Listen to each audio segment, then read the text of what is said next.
Wow. So, guys, yesterday, deadline day.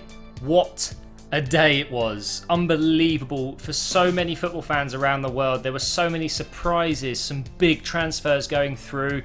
And I thought I'd make two videos today. I want to do one talking about, some of the transfers that went through on deadline day and discuss about those clubs and what that transfer means to that club, in my opinion. And then I want to make a video specifically talking about Arsenal. So obviously, if you don't want to watch that one, I completely understand. But I get so many people messaging me asking if I'm going to do one. So I want to discuss my thoughts on what happened at Arsenal during the deadline day and things like that. But in this video, it's going to be a combination of all those players that have been signed on deadline day and another very special signing that I need to talk about. So to kick off the video, we're going to start off with a loan move to Southampton, and that is of course the centre-back from Belgium, or Atletico Madrid, Alderweireld. I'm pretty sure I'm saying that wrong.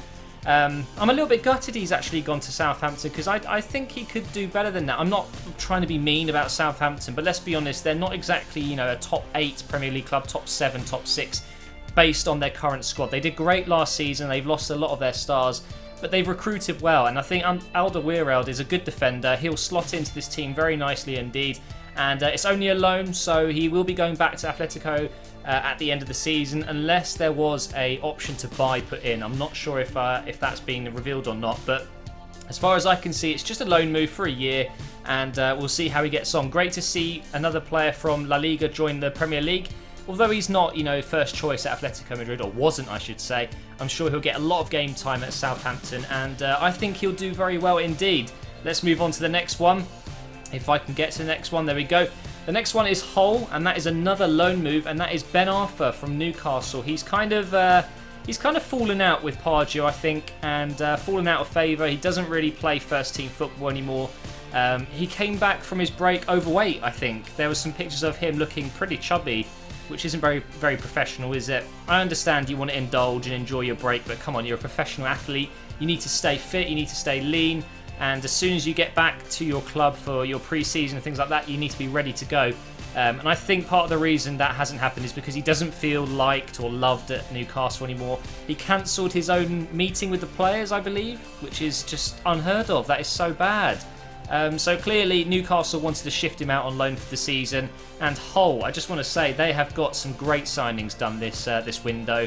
Most of them done earlier on, but on deadline day they did a few good deals as well. But I'm only covering the big ones, so forgive me for not going through every single deadline day transfer, just the bigger ones here. But Ben Arthur, the reason I wanted to include him is because he is a beast on FIFA, and he will still be in the Premier League. It's just going to be at Hull City. But yep, that's another transfer that went through on deadline day. And now on to a pretty big one. This one is a £13.8 million purchase by Man United for Blind, or Blind, however you want to call him. He is now going to be playing in the midfield at Manchester United alongside with, Fletcher, Herrera and other players. He will be playing, I'm sure, on the left side of the midfield in the centre. However, he's very versatile, can play down the left wing. You could even play him at left midfield. I'm sure he would do a good job for you. And I think this is a very, very good signing for United. They've made some other big signings, don't get me wrong, I'll be going through them soon. But he comes off as probably one of the most important ones because he is exactly what they need, a more defensive-minded player. Very surprised they've only signed Rojo as their only centre-back. That could be a little bit of a problem. We'll talk about that in a minute when we come up with the other transfers. But Blind going from Ajax to United for under £14 million is great business by Man United. And now moving on to a massive one. This is Di Maria. This did not happen on deadline day, I know, but I wanted to discuss this because it's the new record in Britain.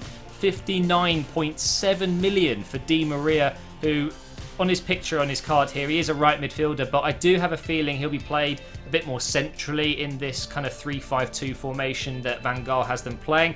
However, obviously in FIFA right now, he's still a right midfielder and he will always be good on the wings. I just think there is potential for Di Maria to play more centrally like he did at Real Madrid a few times. But 59.7 million for a winger, you've got to think, although he's a world-class player and any team can do with Di Maria, you've got to look at the United team and just think, where do they need to improve? And the last place I would say is going forward. They have some great players going forward.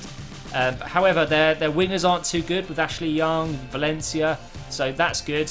but it's their midfield and their defence they really need to sort out. So when this deal went through, I thought, okay, so they're probably done with those big signings going forward. They're probably going to go ahead and strengthen in defence, but no.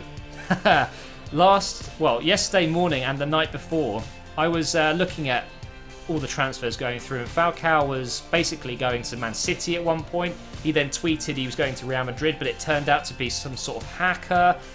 Then he was interested in joining Man United and Arsenal. There was so many different clubs in for Falcao, and you know why. He's one of the best strikers in the world, no doubt about it. But he has actually signed for Manchester United on loan. One of the biggest deals I've seen ever. It's absolutely incredible, and the amount of money he's going to be earning at Man United is mind-boggling. I've heard different reports, lots of people saying it's 280,000 a week. More people are saying it's over 300,000 a week, making him the highest paid player in the Premier League.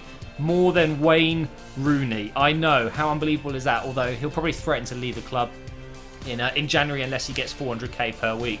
But Falcao, arguably not what Man United need at all. That's absolutely not what they needed, but still a world-class signing. And I think Van Gaal said, when a player of his calibre becomes available, it's not an opportunity to be missed. Falcao should be one of those players that you jump in for and just buy him, even if it's not the exact kind of signing you need. He's only on loan though, so he will be going back to AS Monaco at the end of the season. However, there is an option to buy in his contract, and I'm pretty sure Man United will pay to have him for good. It's a bit of a weird one. Falcao hasn't played in the Champions League for 5 years now. Why? He's one of the best strikers in the world. Why wouldn't he want to play Champions League? I'm surprised he didn't go to Man City, Real Madrid or Arsenal or even Chelsea. I know he probably wouldn't have gone there. They don't really need him. But he's picked Man United. God knows why. I'm guessing it is an element of, extra moolah, bit of nice cash. But he could have done something much more sensible, in my opinion, and gone for a team that, one, needs a striker, Arsenal, and has Champions League, Arsenal. Just saying, it's a bit of fun. But yeah, a loan move for Falcao to Man United. What a signing that is. They didn't make any other signings. I know, absolutely crazy. But they did send out one on loan, and that is Hernandez. So they brought Falcao in, and they've shipped Hernandez off to Real Madrid on loan for a year. Hernandez, I feel bad for him because he has such a great ability at scoring goals, poaching goals, being in the right place at the right time. But he's been behind Rooney, Van Persie, and now obviously Falcao. He's got absolutely no chance of getting the first team football he needs. So he's gone to Real Madrid. Will he even get first team football there? That's the question I'm asking. With Benzema there, I mean, come on. It's not looking likely that he'll start every game, but good luck to Hernandez. I've always really liked him. Great little player, and I hope he does well at Real Madrid. It's a good signing for them, seeing as they've missed out on Falcao. The next one involves another striker. That is Negredo. He has gone on loan to Valencia. Apparently he's very homesick and his family wanted to move back to Spain.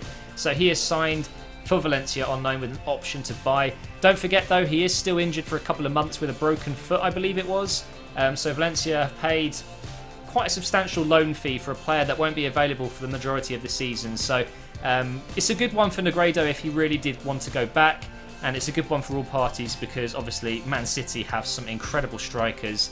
I mean, Dzeko, Aguero and Jovetic, when they're all fit, I see them a little bit better than Negredo, in my opinion anyway. So he's gone back to Spain. We've then got another one from Man City going out on loan, and that is Micah Richards. I know, an Englishman is going abroad, guys. Absolutely unbelievable. He has gone to Fiorentina on loan. Bit of a shame, really. I would have loved to see him move to another team in the Premier League so he can get his chance to show that he is one of the best English right-backs. And I still think he's got that ability. I really hope he does well in Fiorentina. I was very, very disappointed and shocked to see this move go through. I would have loved him at Arsenal. I really would have.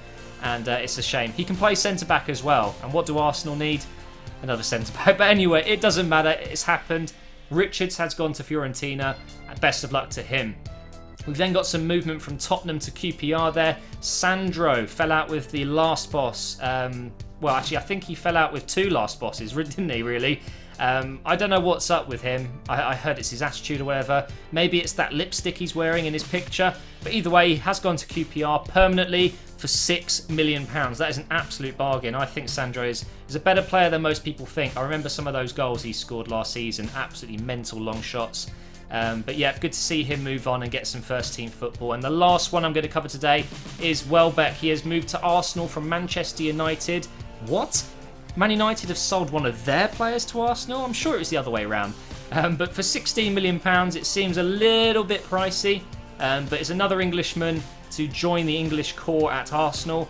And maybe he'll, start playing better than he did at Man United. Maybe he'll get more of a chance to play centrally, and maybe Wenger can get more out of him than other managers have at Manchester United. So, bit of a weird one that. I think a lot of people saw something like this coming, but I didn't realise it would actually happen on a permanent move. If anything, I thought it'd be a loan.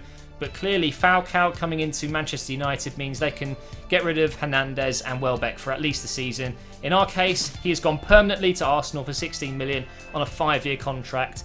And I'll be talking more about that in the next video when we discuss Arsenal's transfers this window. But thank you for watching this video, guys. I hope you've enjoyed it. Please do leave a like if you've enjoyed it. And I will see you in that Arsenal video very soon.